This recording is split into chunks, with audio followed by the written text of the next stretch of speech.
Hi, and welcome to the Sallie Tomato YouTube channel. Here we enjoy bringing you tutorials that both teach and inspire. Adding a pillow makes a simple bench more comfortable and can infuse personality or a touch of color.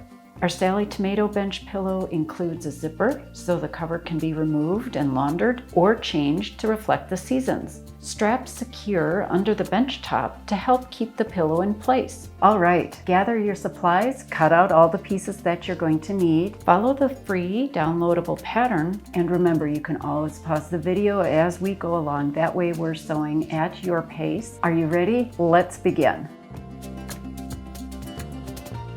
Let's start by measuring the length of the bench top from side to side and then measure the depth of the bench top. That's front to back. Jess's bench here measures 47 inches long and 11 inches deep. Follow the free downloadable pattern to make size adjustments before purchasing and cutting fabric so your pillow fits your bench.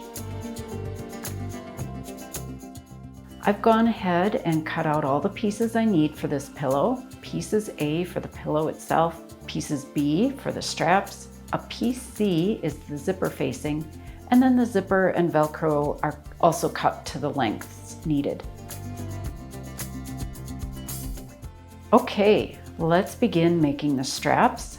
That way they're ready the moment we need them.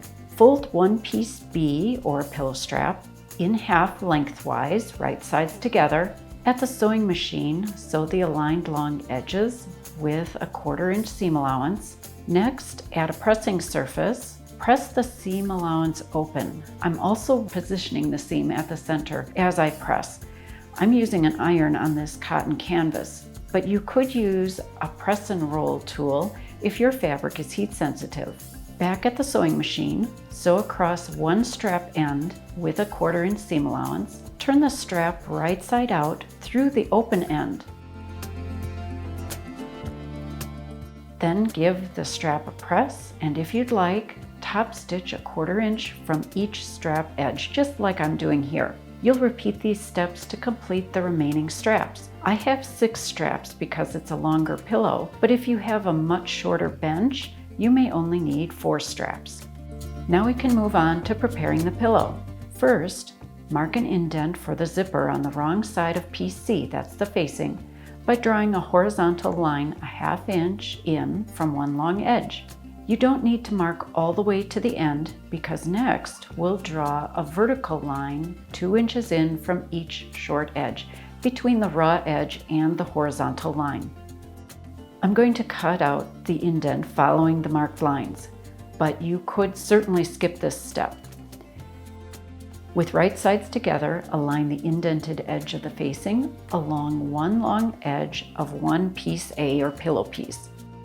You'll sew the facing to the piece A with a 1/4 inch seam allowance following the indented edges, or sew a 1/4 inch away from the marked indent lines if you didn't cut out the indent. Trim away excess fabric of piece A following the facing indent, or cut both layers of fabric at this time following your marked indent lines. Then remember to angle cut into the seam allowances of each indent corner, being careful to not cut into those corner stitches. Turn and press the facing wrong sides together the entire length of the facing, just like I'm doing here. Now with right sides up, center the zipper within the indent, keeping the zipper coils about an 1/8 inch from the indent seam. Pieces of double-sided basting tape are really helpful, holding the zipper in place. Back at the sewing machine, top stitch an 1/8 inch from the indent seam, securing the zipper.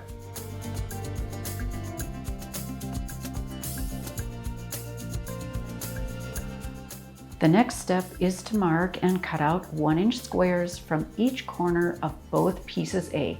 That's going to include the facing layer on the one piece A. I've stacked my 2 pieces A together for this step. A couple of sewing clips holds them together while I mark and cut.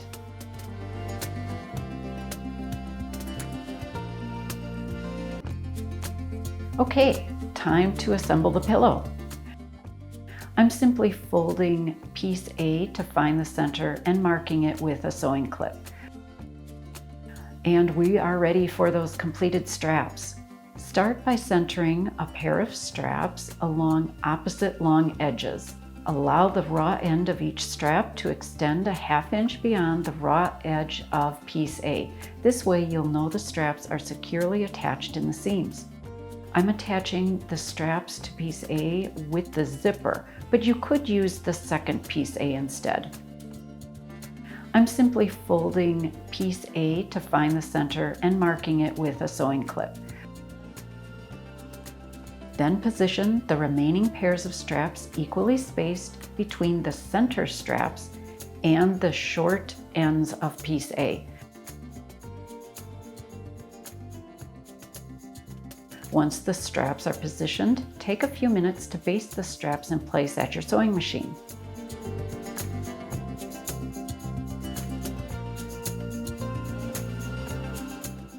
Now add the remaining piece A, right sides together, aligning all the edges and making sure the straps are tucked smoothly inside. Sew the straight edges with 3/8 inch seam allowance. Check that the zipper is open at least halfway before sewing the last edge seam.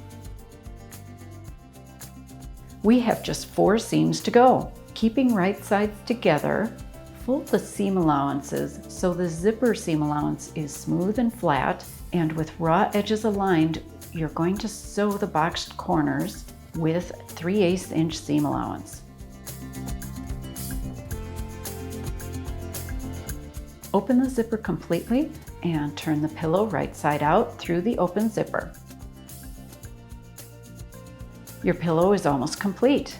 We just need to attach Velcro strips to the ends of the straps.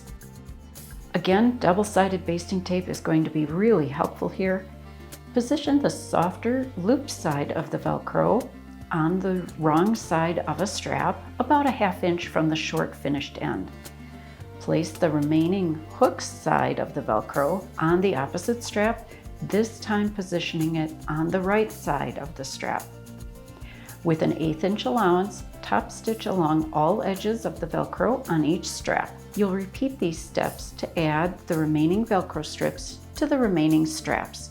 Now fill your pillow with your desired filling. I'm using layers of high loft batting held together with temporary adhesive spray, but you certainly could use upholstery foam or any thicker foam that you like. Then close the zipper and your bench pillow is complete. If you have further questions, please leave a comment below and we will do our best to answer those questions. We encourage you to share photos of your completed projects using #SallieTomato on social media. If you found this video helpful, please give it a thumbs up and subscribe. That way you'll always know when a new tutorial is here. Thanks for watching and have a great making day.